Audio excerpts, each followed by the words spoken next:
दोस्तों क्या होगा अगर मैं आपसे कहूँ कि एक बुक है जिसको लिखने के लिए 20 साल से भी ज़्यादा का समय लगा और उस बुक को लिखने के लिए 500 से भी सबसे ज़्यादा अमीर इंसानों को इंटरव्यू लिया गया और उस बुक का नाम है थिंक एंड ग्रो रिच।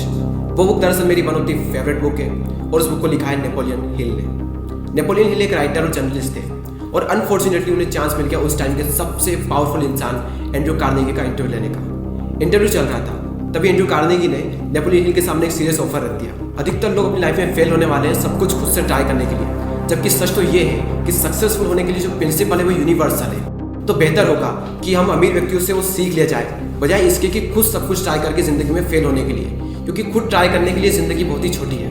अभी एंड्रयू कार्नेगी ने नेपोलियन हिल के सामने एक ऑफर रखा कि तुम एक बुक रेडी करो और उसके लिए मैं तुम्हें इस दुनिया के सबसे अमीर इंसानों का इंटरव्यू लेने का मौका दिलाऊंगा। और उसके बाद 20 सालों की कड़ी रिसर्च के बाद में और उस टाइम के 500 सबसे ज़्यादा अमीर इंसानों का इंटरव्यू लेने के बाद में एक कमाल की बुक लिखी। वैसे तो इस बुक में कई सारी कमाल की बातें लिखी गई है, लेकिन इस बुक के सेकंड चैप्टर डिजायर में 6 स्टेप को बताया गया है जिसके थ्रू आप अपने किसी भी डिजायर को रियलिटी में कन्वर्ट कर सकते हो। वैसे तो मेनली ये 6 स्टेप मनी के डिजायर को रियलिटी में कन्वर्ट करने के लिए बताई गई है, लेकिन अगर आप मनी को रिप्लेस करते हैं अपने डिजायर के साथ में तो भी ये फार्मूला एग्जैक्ट काम करेगा। लेकिन इस वीडियो में हम बात करेंगे कि पैसे के डिजायर को रियलिटी में कन्वर्ट कैसे किया जाए, और इसके लिए नेपोलियन हिल बताते हैं number 1 step, fix the exact amount of money you desire. आपको एग्जैक्ट कितने पैसे कमाने हैं ये आपको क्लियर पता होना चाहिए। सिर्फ इतना कहना काफ़ी नहीं होगा कि मुझे तो बहुत पैसा कमाना है, मुझे तो अमीर बनना है, इतना कहना काफ़ी नहीं होगा। आपको एग्जैक्ट अमाउंट पता होना चाहिए कि आप कितना डिजायर करते हो, आपको चाहिए कितना। 1 वीक में 1 लाख रुपए या फिर 1 महीने में 1 लाख रुपए, आपको जितने में आप सेटिस्फाइड हो, जितने में आप खुश हो, जितना आप डिजायर करते हो उतना अमाउंट आपको एग्जैक्ट फिक्स करना पड़ेगा। और यही बात लाइफ में भी लागू होती है। अगर आपको एग्जैक्ट ये नहीं पता होगा कि आपको जाना कहाँ पर है तो आप उसी शिप की तरह होंगे जो समुद्र में निकल तो चुकी है लेकिन ये नहीं पता है कि उसे जाना कहाँ पर है, और वो हमेशा भटकती रहेगी। सो इसीलिए जितना भी आप कमाना चाहते हो, जो अमाउंट आप चाहते हो वो एग्जैक्ट क्लियर आपको पता होना चाहिए। स्टेप नंबर 2, जितना भी अमाउंट आपने फिक्स किया है, जितना आप डिजायर करते हैं, उसको पाने के लिए आप क्या क्या सेक्रीफाइस करने को तैयार है, उसको पाने के लिए आप क्या क्या देने को तैयार है। क्योंकि इस दुनिया की एक रियलिटी है, there is something for nothing, यानी कि इस दुनिया में कुछ भी फ्री नहीं है।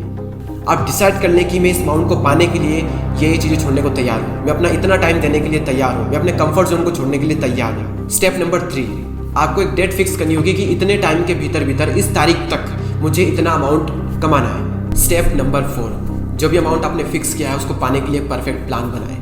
और जब एक बार आप प्लान बना लें तो उसका वेट मत करें कि मैं इस प्लान में और कुछ इंक्लूड करूँगा या फिर इस प्लान को मैं और परफेक्ट बनाऊँगा, क्योंकि आपने जो भी प्लान बनाया है वो आपकी रियलिटी है। जितना आपको पता था, जो अभी आपका आज तक का नॉलेज था, उसके बेस पर आपने प्लान बनाया है। तो किसी का वेट मत करो, उस प्लान पर काम करना शुरू करो, उस प्लान को एक्शन में बदलो। स्टेप नंबर 5, इन चारों पॉइंट्स को किसी एक पेपर में क्लियरली लिख लें कि आप कितना अमाउंट चाहते हैं और उसके लिए आप क्या क्या सेक्रीफाइस करने को तैयार हैं, और उस अमाउंट को आप किस देर तक चाहते हैं वो डेट भी वहाँ पर नीचे लिख लें। और उस अमाउंट को पाने के लिए आपने जो भी प्लान बनाया उस प्लान को वहाँ पर लिख लें। और ये सब लिखने के बाद में आती है फाइनल स्टेप नंबर 6। इस पेपर शीट में आपने जो कुछ भी लिखा है उसे दिन में कम से कम 2 बार, हो सके तो एक बार सुबह उठने के बाद में और एक बार रात को सोने से पहले पढ़ें।